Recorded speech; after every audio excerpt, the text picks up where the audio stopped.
할렐루야. 여러분, 예배에는요 적극적으로 임해야 합니다. 자, 그러면 적극적으로 여러분들이 예배를 드리러 왔습니까? 예배를 보러 왔습니까? 드리러 왔죠. 예배를 뭐 다 드리는데 나 한 사람 혼자 앉아 있어봐. 자, 그 이전에 예배는 개인적입니까? 전체적입니까? 개인적이죠. 하나님이 받으시는 예배는 여러분 한 사람 한 사람이 예배를 받으시지 오산교회 잘 드리나 못 드리나 통째로 받으시는 분이 아니십니다. 그러니까 여러분이 하나님은 그 중심을 보시느니라 그러셨어요. 그러니까 여러분 개개인의 예배를 받으세요. 그렇다면 여러분이 찬송할 때도 어떤 분은 입 꾹 다물고 쳐다만 보고 있는 분이 있어요. 예배자 아니에요. 그러면 어떤 분은 몸이 힘들고 피곤해서 그러면 목소리를 그 찬양 가사라도 내가 되뇌이면서 소리를 못 낸다면, 아니면 적게 내가 할 수 있는 범위 내에서 성가대는 크게 찬송해야 되지만, 그러나 또 몸이 약하면 내가 할 수 있는 범위 내에서 최대한으로 함께 찬양하고, 할렐루야. 또 말씀을 들 때는 언제나 앞을 집중하고 적극적으로 하나님 앞에 예배에 참여하는 자가 되어야지 그저 이 자리에 와 앉아있다고 드려지는 예배는 아닙니다. 오늘 온전한 예배가 여러분 개개인이 하나님께 드려질 수 있기를 주님의 이름으로 축복합니다. 한번 따라하십시다. 남을 위한 나의 인생.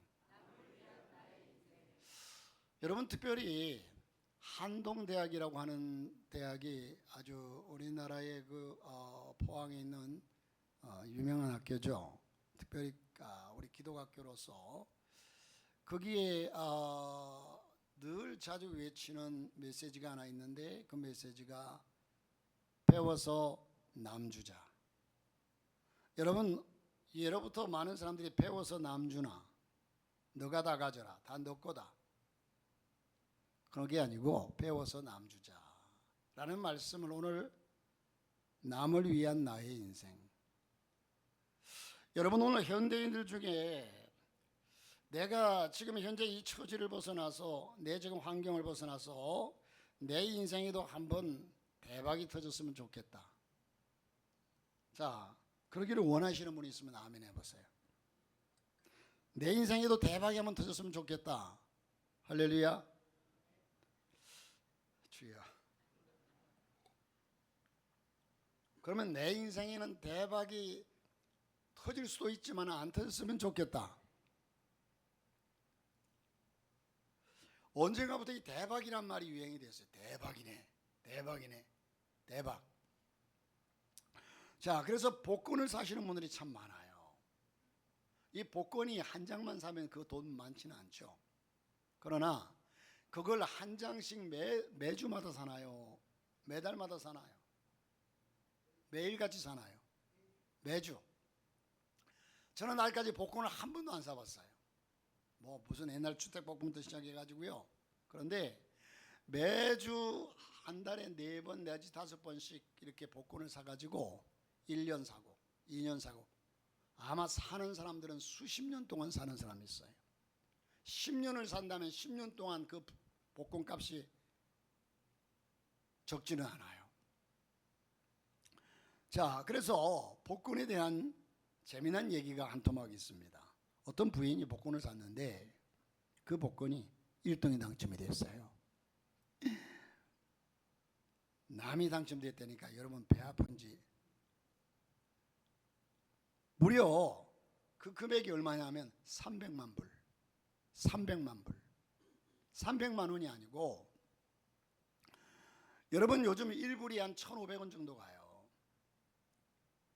그러면 이 300만 불은요 어느 정도 돈이냐면 약 45억의 돈이에요. 45억. 여러분, 로또에 당첨된 사람들이 어떤 사람이 몇백억씩 당첨됐다. 몇백억. 자, 그런데 이 부인이 당첨이 되었는데 자기가 당첨되었다는 통보를 받고서 이 부인에게는 고민이 생겼습니다. 이 소식을 남편에게 전해야 되는데 남편이 몸이 약하고 충격을 잘 받는 남편이라서 얘기했다가는 남편이 놀래 자빠져 당장 심장마비로 죽을 것 같아요. 그렇다고 남편한테 얘기 안 하고 자기 혼자 다 쓸 수도 없고 고민하다가 정신과 의사를 찾아가서 상담을 했답니다. 한참 의논한 후에 정신과 의사가 하는 말이, 부인, 내가 아주 지혜롭게 그 사실을 남편에게 통보해 줄 테니까 걱정하지 마시오. 내일 남편을 데리고 우리 병원으로 오시오. 그래서 남편을 데리고 다시 정신과 의사에게 찾아갔습니다. 정신과 의사가 아주 조심스럽게 그 남편에게 그 당첨 소식을 통보하기 시작합니다. 얘기를 이렇게 꺼냈다고 합니다. 만약에 말입니다. 만약에 말입니다. 당신이 복권에 100만 불에 당첨이 됐다면 어떻게 생각하십니까? 100만 불은 약 15억이죠. 그 남편이 빙그레 웃으면서 대답하는 말이, 선생님, 아니 저에게 무슨 그런 행운이 저에게 찾아오겠습니까? 참나. 그래서 다시 의사가, 그래도요, 만약에 당신에게 그런 행운이 찾아온다면 어떻게 하시겠습니까? 물었어요. 그래서 그 남편이 한참을 생각하더니, 만약에 내게 100만 불이 당첨이 된다면요, 글쎄, 제 소원이 세계를 한 바퀴 돌면서 세계를 여행해 보는 것이니까 전 세계를 여행하고 싶으면 한번 돌아봤으면 좋겠습니다. 그리고 돈이 남으면 집도 새로 하나 사고요, 또 제 아내의 차도 좀 바꿔주고요, 그러고 싶습니다. 그러십니까? 그러자 이 의사가 또다시 이 남편에게 말을 건넵니다. 그런데 만약에 100만 불이 아니라 300만 불이 당첨됐다면 어떻게 하시겠습니까? 그러자 이 남편이 씩 웃더니, 그럼 뭐 제가 스승님께 절반을 드리죠 뭐. 제가 스승님께 절반을 드리죠 뭐. 그러더랍니다. 그런데 문제는 그 의사가 그 남편의 얘기를 듣고 심장마비로 죽어버린대요.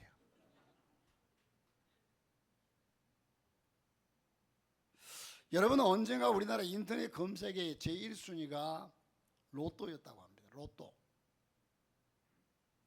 여러분, 여기서 손 들어보라고 하면 손 들 사람이 없을 것 같아서 그냥 지나가려고 하는데, 로또 사본 사람 있죠? 예? 뭐 그거 샀다고 죄는 안 해요. 또 지옥 갈 것도 아니고. 로또, 아마도 그 해에 우리나라 사람들의 마음이 최고로 자극한 선풍적인 인기를 끌고 있었다면 아마도 로또 선풍이 아니었을까 싶습니다. 여러분, 왜 사람이 로또에 그렇게 몰려들까요? 그 심리적인 동기가 뭘까요? 한마디로 말하면 그게 바로 인생 역전이라는 겁니다. 내 인생에서 한번 대박을 터뜨려 봤으면 좋겠다. 혹 내가 될지도 모르잖아. 이런 인생 역전을 꿈꾸는 사람들의 소망이 바로 이런 로또 복권을 향해서 만든 것이 아닌가 싶습니다. 그런데 우리나라에서는 자세한 통계가 있는지 모르겠지만 외국에서는 그 로또 복권에 당첨된 사람들에게 대한 통계 자료가 나와 있습니다. 특별히 이렇게 복권이 당첨된 사람들이 거의 다 몇십만 원, 몇백만 원 정도가 아니라 아주 대박을 터뜨린 사람들, 거금을 타게 된 사람들이 어떤 인생을 살았을까라는 통계 조사를 보니까 한마디로 말하면 그거 당첨되고 나서 정말 최후까지 자기 인생이 맞춰지는 순간까지 안정적이고 인생을 행복하게 살아간 사람은 단 한 사람도 없다라는 겁니다. 그것이 결론입니다. 그런데도 아직도 그곳을 향해서 발걸음이 끊이지 않고 그 사람들은 그 돈 다 가지고 그렇게 살았을지 모르지만 내가 그 돈 탄다면 나는 정말로 바람직하게 행복하게 도와주면서 살아갈 수 있다고 장담합니다. 자, 내 인생이 한번 뒤집어지고 바뀌어졌으면 좋겠다. 한마디로 성공에 대한 소원이죠.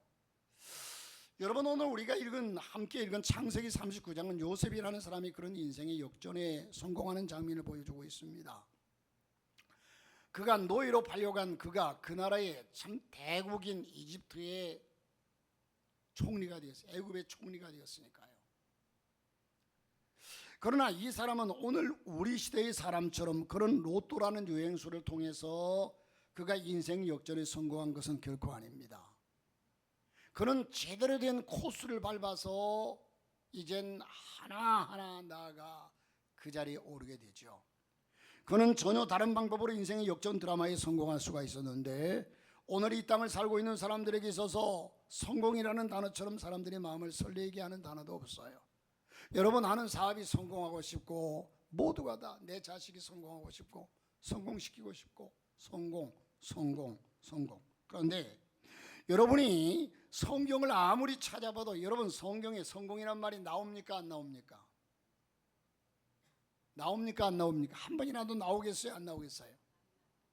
요셉이 성공하였더라 말 되잖아요. 다니엘이 성공하였더라.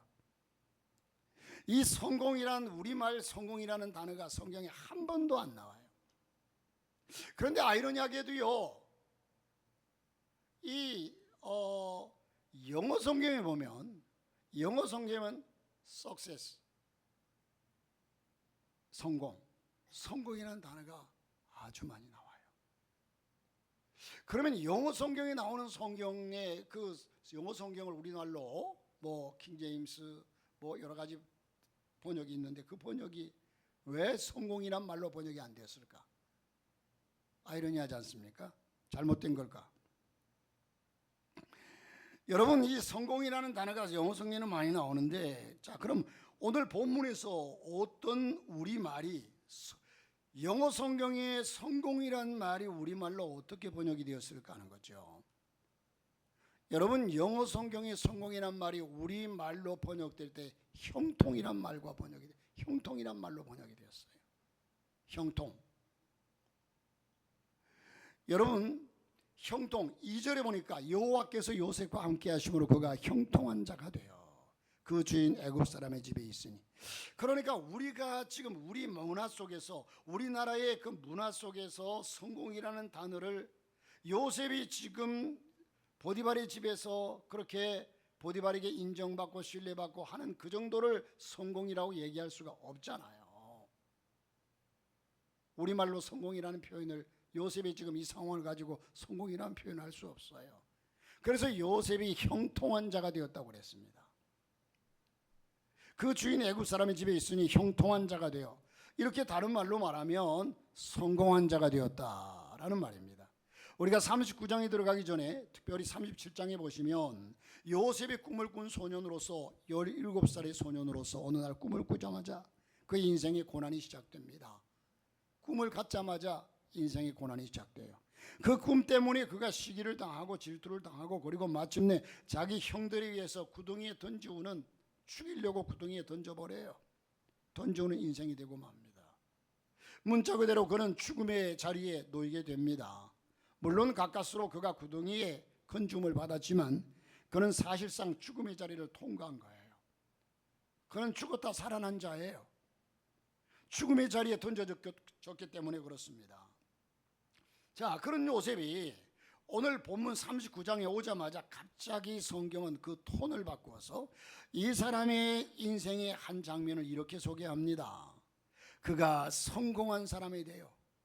그가 이젠 구덩이에 빠져 죽을 위기를 면하고 애굽으로 팔려가서 보디발의 집에서 이스마엘 사람 손에서 보디발이 사가지고 노예로 삼아서 그가 이젠 보디발의 집에서 몇 해가 흘렀는지는 몰라요. 얼마만의 시간이 흘렀는지는 몰라요.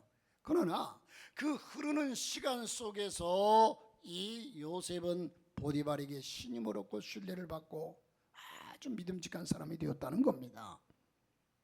그런데 그 상황이 여러분 이 요셉이 보디발이 누구길래 보디발은 자기를 노예로 사갔고 그런 관계 노예와 주인의 관계인데 뭘 그렇게 요셉이 보디발에게 잘할 이유가 보디발에게 그 집의 모든 일을 잘해줄 이유가 어디 있겠습니까? 하는 수 없이 하는 거죠. 그런데 하는 수 없이 해가지고서야 보디발의 신뢰와 믿음을 얻었겠습니까? 자, 어쨌든 역정 드라마에 성공합니다. 뿐만 아니라 3절을 보면 39장 3절에 그 주인이 여호와께서 그와 함께 하심을 보며 또 여호와께서 그의 범사에 형통케 하심을 보았더라. 예, 여호와께서 그를 어떻게 하셨다? 형통케 하셨다. 자, 요셉에게 있어서 어떻게 이런 인생의 역전 드라마가 가능할 수 있을까요? 그의 성공의 비밀은 도대체 뭘까요? 여러분, 두 가지 원인을 찾을 수 있는데 오늘 본문을 보게 되면 적어도 성경은 두 가지 원인에 집중하고 있습니다. 이 두 가지 원인이 요셉으로 하여금 성공자로 만들었다는 사실 분명합니다. 요셉으로 인하여 성공자로 요셉이 형들에게 팔려가는 그 순간부터 요셉에게는 소망이라는 것은 1도 없어요. 저 인생은 분명히 가서 이젠 애굽에 가가지고 종로로 다다가 어디로 사라졌는지 사라지고 죽고 없을 것이다. 이게 결론이 누가 봐도. 자, 요셉으로 하여금 성공자로 만들었다. 이 비밀 가만히 읽어보면 어떤 단어가 많이 나오느냐. 이젠 이 비밀 속에 요셉의 형통함을 설명하면서 동시에 어떤 말이 그 원인으로서 제공되느냐. 성공하게 된 그 결과에 대한 원인이 뭐냐. 원인으로서 제공되는 말. 2절을 보니까 여호와께서 요셉과 함께 하심으로, 여호와께서 요셉과 함께 하심으로. 이게 요셉으로 하여금 성공하게 하는 단어 중에 하나입니다. 그가 형통한 자가 되어 그 주인 애굽 사람의 집에 있으니, 자, 내 하나님이 요셉과 어떻게 해요? 함께 하셨다. 그러므로 여러분, 저와 여러분이 하나님과 함께 하는 것이 복입니다. 성경에 수없이 우리에게 말씀하고 있습니다. 내가 내 안에, 내가 저 안에 있으면 함께해요. 투게더, 함께. 볼지어다 내가 문 밖에서 문을 두드리면 누구든지 내 음성을 문을 열면 나는 그에 들어 그러더라면 그런 나로도 부르먹으리라. 함께. 여러분, 주님과 함께하는 것이 복이에요. 그러나 여러분, 우리가 주님을 함께하지 못하면 이건 복에서 떠난 거죠. 그러므로 저와 여러분은 죽으나 사나 주님과 함께하시기를 바랍니다. 이게 복의 원인이에요. 이게 복의 원인. 내가 예배하러 하는 번 나오면 이 시간이 내가 손해보는 것 같고 헌금을 좀 드리면 손해보는, 이 함께가 아니에요. 주님과 함께. 주와 함께라면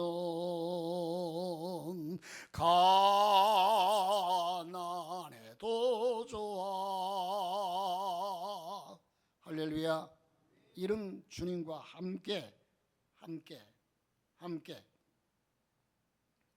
이게 여기만 어디 나와 있습니까? 자, 오늘 본문과 다른 상황에서도 오늘 본문은 보디발의 집에 있었던 요셉의 모습을 보여주고 있지만 37장에서 39장으로 가서 보면 마지막 부분에 보면 그 요셉의 모습을 다시 성경이 기록하는데 21절에 39장 21절에 여호와께서 요셉과 함께 하시고 그에게 인자를 더하사. 그가 감옥에 갔을 때도 여러분, 그러므로 제가 신학교를 다니면서 늘 외쳤던 것이 무슨 얘기냐면, 제일 좋은 것은, 이번에 우리 주일학교 아이들의 그 주제가 하나님의 보석함이거든요. 그 보석이 뭐냐? 여러분, 보석의 의미가 뭡니까? 보석이라고 그러면 다이아몬드를 비롯해서 뭐 각가지 이젠 그 보석들이 있지만, 보석의 의미는, 내게 있어서 보석의 의미는 뭡니까? 내게 있어서 가장 귀한 것, 이게 보석 아닙니까? 내게 있어서 가장 귀한 것. 어느 부인들이, 돈 많은 부인들이 서로 나와서 자랑을 하는데 자기는 그 금가락지가 이게 옥이다, 뭐 금이다, 뭐다 자랑을 하면서, 근데 그 집의 그 주인 아주머니는 참 부자이고 그래서 보석이 정말 진귀한 게 있을 것 같아서, 아주머니 보석은 뭡니까? 사모님 보석은 뭡니까? 하면 우리에게도 구경시켜 주세요. 그랬더니 밖에 나가가지고 들어오는데 두 아이 손을 붙잡고 들어오더래요. 얘들이 나의 보석입니다. 자, 여러분, 이 보석, 그래서 우리 아이들이 이번에 부모의 보석은 뭐예요? 자식이 부모의 보석이에요. 제가 설교도 그런 설교를 했습니다만은, 자, 여기서 하나님이 함께 한다는 사실, 그래서 저는 하나님이 지금 나와 함께 계십니다. 가장 좋은 것은, 가장 귀한 것은, 가장 좋은 것은, 가장 귀한 것은 하나님이 지금 나와 함께 계십니다. 여러분, 이걸 확신하는 신앙이 되어야 될 줄 믿습니다. 뭐 다른 세상까지 좀 있어가지고 그거 생각하면 기분이 좋아서 이게 아니라 하나님이 지금 나와 함께 계심이라, 이것이 가장 좋은 것이에요. 가장 큰 보석이에요. 할렐루야. 하나님이 지금 나와 함께 계십니다. 하나님이 지금 나와 함께 계십니다. 하나님이 함께라는 단어가, 함께 요셉의 성공을 설명하는 중에 또 하나의 단어가 나옵니다. 4절에 나오는데, 자 4절에 보시면 은혜라는 단어가 나옵니다. 요셉이 그 주인에게 은혜를 입어 섬김에 그가 요셉으로 가정 총무를 삼고 자기 소유를 다 그 손에 위임하니, 은혜를 입었습니다. 여기서 은혜는 사람들에게 은혜를 입었다는 말입니다. 구체적으로 말하면 하나님이 함께 하셨죠. 첫째는 하나님이 함께 하셨어요. 하나님이 함께 하심. 자, 그렇다면 우리 편에서 해야 할 일은 무엇이겠습니까? 그것은 하나님을 신뢰하고 의지하는 믿음이지요. 그러면 그의 믿음을 어디서 엿볼 수 있습니까? 하나님께서 요셉에게 꿈을 주셨는데 요셉은 그 꿈에 대한 확실한 믿음이 있었습니다. 그리고 매사에 하나님을 전적으로 신뢰했어요. 하나님에 대해서 불평하거나 원망하거나 자기 삶의 처지에 따라서 하나님께 뭔가 불평을 드러내지 않았습니다. 왜? 하나님을 믿기에, 끝까지 믿기. 자신의 삶이 어떻게 펼쳐나가도 한 번도 불평하지 않고 모든 것을 하나님은 아신다. 따라합시다. 하나님은 아신다. 하나님은 아신다. 여러분, 때로는 어떤 사람이 나를 속상하게 하고 자존심을 건드리고 힘들고 어려워도 하나님은 아신다. 그 나를 아시는 하나님은 내 아버지 되시고, 그 나를 아시는 그 하나님은 나의 전능자 되시고, 자기 아들까지 내어주신 바 되시는 그 큰 사랑을 가지신 내 아버지가 아신다. 그러므로 여러분, 하나님은 아신다. 이 얘기는 하나님이 언젠가는 나를 들어 쓰실 것이고 나를 인도하실 것이고 하나님은 알고 계시기 때문에 하나님은 아신다. 자, 그래서 드디어 어떤 결과가 가져왔습니까? 3절을 다시 보면 그 주인이 여호와께서 그와 함께 하심을 보며 또 여호와께서 그의 범사에 형통케 하심을 보았더라. 자, 요셉은 하나님이 저와 함께 하십니다, 이런 말을 했을 뿐만 아니라, 모르죠, 요셉이 보디발에게서나 성경에 나오지 않지만, 아유 어떻게 당신은 그렇게 기특하게 일을 잘하오, 어떻게 그렇게, 요셉을 칭찬하는 얘기들이 많았지 않겠습니까? 상황을 보면 그때 요셉은 하나님이 함께 하시기 때문입니다 라고 대답했을 거예요. 성경에는 없어요. 이건 제가 복음이에요. 하나님이 저와 함께 하십니다 라고 말했을 뿐만 아니라, 모르죠, 말을 안 했을 수도 있겠지만, 그러나 더 중요한 것은 이겁니다. 요셉 주변에 있었던 사람들이 요셉을 보았을 때 뭘 볼 수 있습니까? 요셉이 하나님이 나와 함께 하신다는 사실을 얘기해서가 아니라 다른 사람들의 입에서, 요셉의 주위의 모든 사람들의 입에서 저 사람은 하나님이 함께하는 사람이라고 고백되어져 나온다는 사실입니다. 주님과 함께 동거함을 만민이 알게 하옵소서. 할렐루야. 내가 주님과 함께 동거함을 세상 사람들이 인정해 줄 수 있는 삶이 되시기를 바랍니다. 그의 삶이 구체적으로 하나님과 함께 하심을 나타내고 있었습니다. 그러니까 성공하려면 하나님이 함께 하셔야죠. 그러나 우리는 그 하나님을 전적으로 신뢰하는 겁니다. 그리고 이러한 우리의 진지한 모습을 보고 오늘날 내 주변에 심지어 믿지 않는 사람들조차도 나를 보면서 말하기를, 저 사람 하나님이 함께하는 사람에 틀림이 없어. 이런 간증을 받아냈던 사람, 그가 바로 요셉이었습니다. 두 번째는 사람의 은혜를 입었다고 하지 않습니까? 사람의 은혜, 저는 이 사람의 은혜조차도 하나님이 주신 은혜라고 생각하는데, 하나님의 은혜를 베풀어 주셔야 사람들이 나를 잘 평가해 주시죠. 저는 목회를 하면서 생각할 때마다 이런 생각을 많이 해요. 사실 목사는요, 제가 진심한 고백이지만 본질적으로 성도들의 사랑을 먹고 사는 사람이 목회자예요. 여러분이 드리는 헌금을 먹고 사는 사람이 아니라, 목회자는 성도들의 사랑으로 감동을 받고 성도들의 사랑으로, 그 사랑 속에서, 그래 이런 사랑을 받는데 내가 저들을 사랑하지 않고 어떻게 있으랴. 자, 그런데 여러분, 결과적으로 내가 어쩌다 이런 사랑을 받게 되었을까? 그 사랑에 대해 감사하면서 그 사랑을 베푼 사람에게도 권사님, 장로님 고맙습니다, 감사합니다, 진심으로 감사하죠. 그런데 목회자는 교인들의 사랑을 먹고 사는 존재이지만 그러나 마음속으로는 그때 하나님 감사합니다, 내가 무엇인데 이런 사랑을 받습니까 하고 하나님께 영광을 돌리죠. 하나님께 감사하죠. 하나님께 그 은혜를 돌리죠.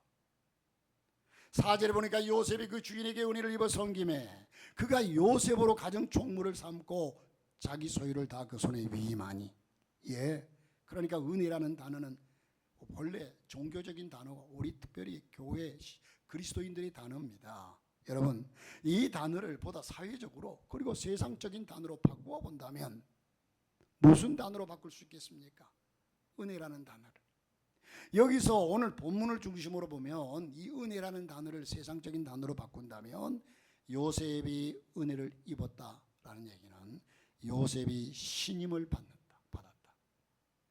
신임을 받았다 그 말이죠. 신임, 신뢰, 전적으로 신뢰하고 전적으로 믿고.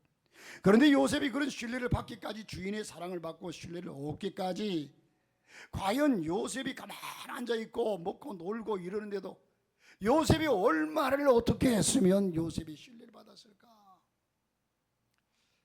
제 얘기 같아 죄송합니다만 제가 교회를 개척했을 때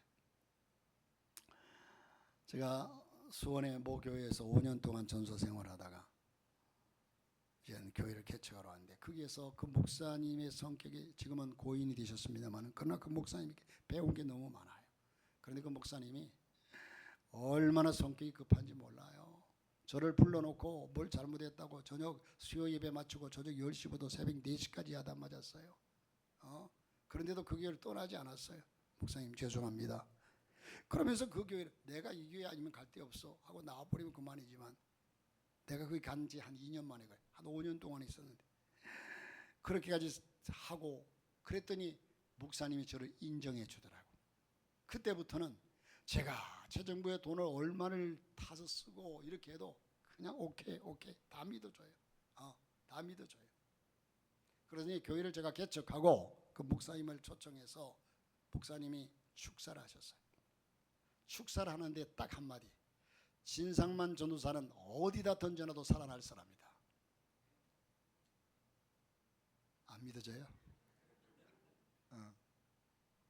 진상만 전도사는 어디다 던져놔도 살아날 사람이다. 저는 그에게 참 힘이 됐어요. 자, 여러분 여기에서 요셉을 그렇게 인정하지 않았겠습니까? 보디발이. 그리고 요셉에게 모두 위임했다고 그랬습니다. 요셉, 나는 당신에게 모든 것을 맡기겠어. 저금 통장도 맡기고 인감 도장도 맡기고 살림살이도 맡기고 식솔들도 맡기고. 얼마나 신뢰, 전적으로 다 맡기겠다는 거예요. 지금 요셉이 노예 아닙니까? 그 재산 다 뒤로 빼내면 어떡하려고? 그러지 않을 사람이라고 믿어요. 당신은 팥으로 미주를 쓴다고 해 나는 믿는다는 거예요. 좀 이런 신뢰 있는 사람 되시기를 바랍니다. 우리 그리스도인들은 세상 사람들로부터 여러분 가족들로부터도 중요하지만 세상 사람들로부터 이런 신뢰받는 사람이 돼야 돼요. 이게 형통한 사람이에요. 지금은 손해보는 것 같지만 내 것 챙기느라고 챙기지 않고 다 남을 위해 사는 삶이 손해보는, 이게 자산이에요. 우리 그리스도인은 그런 사람이 돼야 된다는 거예요. 신뢰받는 사람. 신뢰받는 중요한 것은 요셉이 이런 신뢰를 받기까지 요셉에게는 어떤 노력이 필요했을까요? 요셉이 얼마만큼 했길래 노예 신분인데 주인이 인감도장까지 맡길 수 있는 이러한 신뢰의 관계가 되었을까? 이것은 어쩌다가 한 장소에서 한 번 신뢰를 얻는 정도가 아닙니다. 우리가 요셉의 생애를 계속 살펴보면 그것은 매우 일관성이 있습니다. 요셉의 삶의 모습입니다. 39장 마지막 부분을 한번 보면, 마지막 부분 21절에 보면 여호와께서 요셉과 함께 하시고 그에게 인자를 더하사 전옥에게 은혜를 받게, 교도소장에게 은혜를 받게 하심. 여기 또 나오지 않습니까? 전옥에게 은혜를 받게 하셨다. 감옥에서도 보디발의 집에서는 보디발에게 신임을 받았는데 감옥에 가서는 감옥에, 여러분 그렇다고 해서 이 요셉이 이젠 보디발의 집에 있다가 감옥으로 갔어요. 그러면 그렇지, 요셉이 이 보디발은 좀 오해했을 거예요. 내가 네 놈한테 맡기기를 잘못 맡겼어. 내가 어떻게 내 아내를 겁탈을 해? 그럴 수 있어. 그러나 그게 아니었다는 것이 밝혀지잖아요. 나죠? 그게 아니잖아요. 요셉이 정말로 이 신임을 배신해서 그렇게 감옥에 간 겁니까? 아닙니다. 그런데 감옥에 가서도 이 교도소장한테 신임을 받습니다. 그래서 22절에 전옥이 옥중 죄수를 다 요셉. 여러분, 이 요셉도 죄수로 잡혀온 사람입니다. 그리 발령 나가지고 온 사람이 아니에요. 그렇다고 해서 거기에 온 이 지금 죄명이 어떤 죄명입니까? 보디발이 그를 아마 이 사람 착한 사람입니다, 좋은 사람이다 이렇게 소개한 것도 아니에요. 그런데 거기에서 하는 걸 보니까 죄수를 다 요셉의 손에 맡겨보러 그 재반 사무를 요셉이 처리하고, 요셉 당신은 믿을 수 있는 사람이요, 나는 당신에게 모든 것을 맡기겠소. 먼저 요셉이 보디발에게 굉장한 신뢰를 받았는데 보디발은 참 괜찮은 사람이에요. 자, 이제는 그 다음에 요셉이 감옥에 들어갔을 때에도 옥중에서도 이 교도소장에게 받을 수 있었던 은혜, 거기서도 나는 당신에게 모든 것을 다 맡기겠소. 당신은 신뢰받을 만한 사람이요. 요셉은 아주 성실했을 것이라고 생각이 됩니다. 그래서 요셉이 가정총무였다가 이제 무슨 총리가 됩니까? 가정총무였다가 감옥총리가 돼요. 모든 것을 이 죄수인 요셉에게 맡기니까 감옥총리가 되죠. 우리가 일컬는다면 훨씬 스케일이 커졌잖아요. 감옥. 그러나 거기서 끝나지 않습니다. 나중에는 무슨 총리까지 됩니까? 그때 당시에 최강대국이었던 애굽 나라의 총리까지 됩니다. 국무총리가 되었습니다. 스케일이 점점 커져갑니다. 그래서 성경은 말합니다. 지극히 작은 것에 충성된 자는 뭐예요? 큰 것으로 충성된다. 네, 이런 요셉에게 주어진 인생의 마지막 결과. 여러분, 그런데 이 요셉은요, 일괄성이 있어요. 요셉이 보디발의 집에 있을 때에도 요셉의 재산이나 모든 것을 빼돌릴 수 있어요? 전혀 그러지 않아요. 그는 코람되어 하나님 앞에 선 사람으로, 내가 이 주인이 나를 주인을 속이는 것 이런 것 몰래 속일 수도 있고 빼돌릴 수도 있지만, 그러나 하나님은 알고 계신다. 하나님은 알고 계신다. 그러기에 그는 그렇지도 않았고, 마지막에 그는 여러분 애굽의 총리가 되었을 때도요, 그 많은 재산들 다 빼돌릴 수도 있어요. 그러나 정직하게 그 재산을 관리하는 것을 보게 됩니다. 우리 그리스도인들은요, 시작과 끝이 언제나 정직하게 일관성이 있어야 합니다. 요셉에게 주어진 마지막 결과가 뭡니까? 5절에 보니까 그가 요셉에게 자기 집과 그 모든 소유물을 주관하간 때부터 여호와께서 요셉을 위하여 그 애굽 사람의 집에 복을 내리심으로 여호와의 복이 그 집과 밭에 있는 모든 소유에 미친지라. 여기 매우 인상적인 대목 하나가 있습니다. 하나님의 백성들이 결코 놓치지 말아야 할 중요한 단어가 있습니다. 요셉을 위하여. 이 시간 물컵이라도 하나 들고 건배할까요? 요셉을 위하여. 요셉을 위하여. 이런 단어가 나옵니다. 하나님께서 요셉을 위하여. 그리고 그 다음에 또 하나 중요한 단어가 있어요. 그 애굽 사람의 집에 뭘 했다고요? 복을 내리셨다. 요셉을 위하여 그 집에 복을 내리셨다. 요셉이 그렇게 삶으로 통해서, 요셉은 그 삶이 자기를 위한 삶이 아니라 남을 위한 인생이었습니다. 요셉은 자기 자신만을 출세하고 자기 자신만 행복해진 것이 아니요, 요셉 때문에 그 집이 축복을 받았습니다. 여러분, 보디발의 집이 축복을 받았어요. 그런데 하나님이 그 집을, 하나님도 안 믿는 보디발의 집을 축복하신 이유는 누구 때문에? 요셉 때문에. 예수 믿는 한 사람 요셉 때문에 하나님이 그 집안 전체를 축복하시단 말입니다. 여러분, 예수 믿는 우리 한 사람 때문에 우리 동네 전체가 축복받을 수 있다고 믿습니까? 예수 믿는 한 사람 때문에 한 직장이 복을 받을 수 있다고 여러분 믿으십니까? 예수 믿는 한 사람 때문에, 아니 예수 믿는 10사람 때문에 우리나라 민족 전체가 복을 받을 수 있다고 믿으십니까? 창세기 12장에 보시면 하나님이 아브라함을 부르실 때에 내가 너를 축복한다. 너는 축복의 근원이 되리라. 내가 축복이 되리라. 축복이 되어 주어라. 내가 너를 축복할 텐데 그 축복은 너 혼자 잘 먹고 잘 살기 위한 축복이 아니라 내가 다른 사람들에게 축복이 되어 줘야 한다는 겁니다.